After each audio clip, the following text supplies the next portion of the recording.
All right, in today's video, we're going to be going over how to solve by just taking square roots, how to solve a quadratic equation by taking square roots. All right, so we're just going to jump in to the equation, to our example.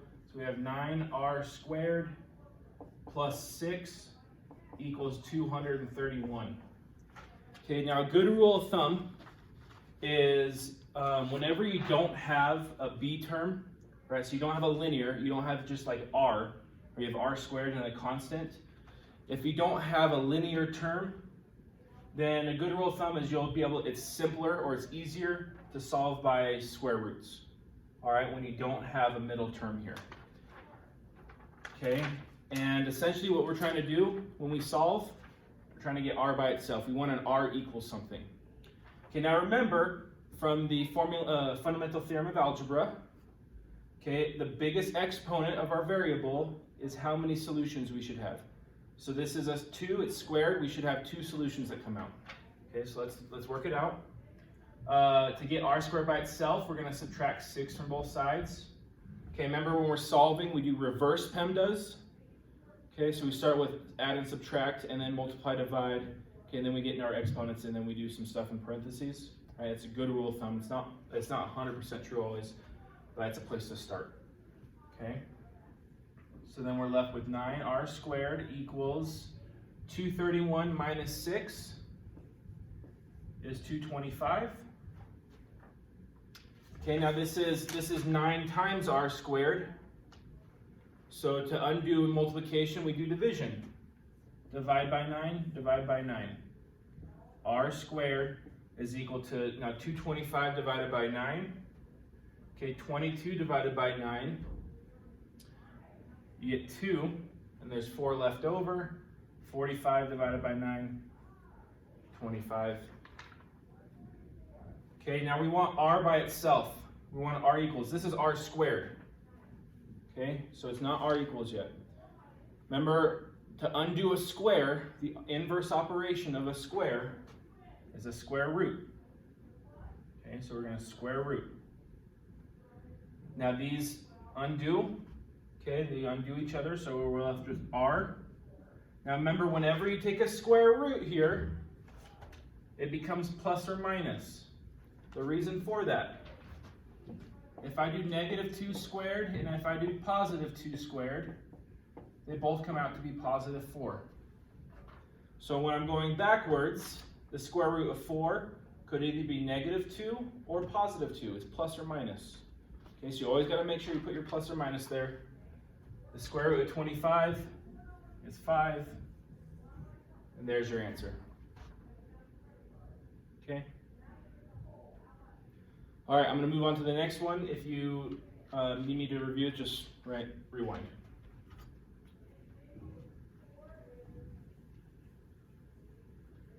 Okay. Now we have 4n squared plus 2 is equal to 34.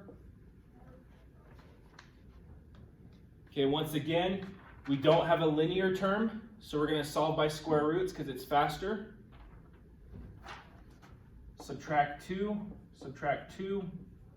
4n squared is equal to 32. Okay, this is 4 times n squared, so we got to divide by 4 to undo the operation, right? We need to do the inverse operation.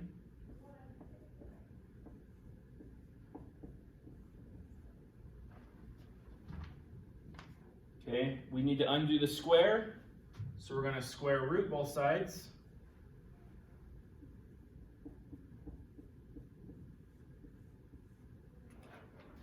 Okay, now the square root of 8, okay, a good way to think of this, all right, it's not the formal way, but a way to help you, is what times itself is 8?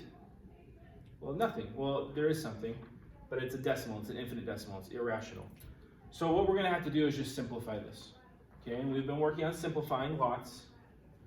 Okay, so we're going to simplify the 8, and we can write as 2 and 4. Okay, so now we have n equals plus or minus the square root of 4 times 2. You agree that these are the same, right? 4 times 2 is 8. Okay, now product property of radicals. Product property. Okay, states whenever you have a multiplication inside of your radical, okay, they can separate and become two different radicals.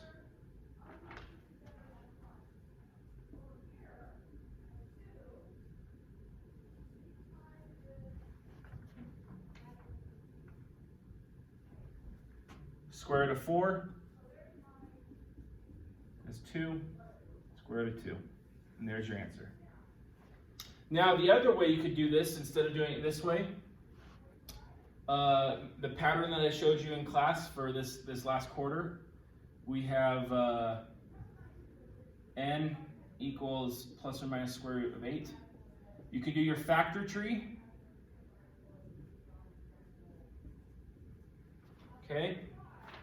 Because this is a square, we need squares to undo it, right? This is a square root, so we need squares to undo it, right? For the inverse operation, squares are pairs of 2, right? So there's a pair of 2 that makes a square, and there's one left over. Okay. Now because we have a square here, the square root undoes it, so there's a 2 that comes outside the radical because it was undone with the square root. And there's one left over inside because it wasn't a square, nothing was undone. Okay, so either way. All right, and that's the video for solving by square roots. Not too bad today.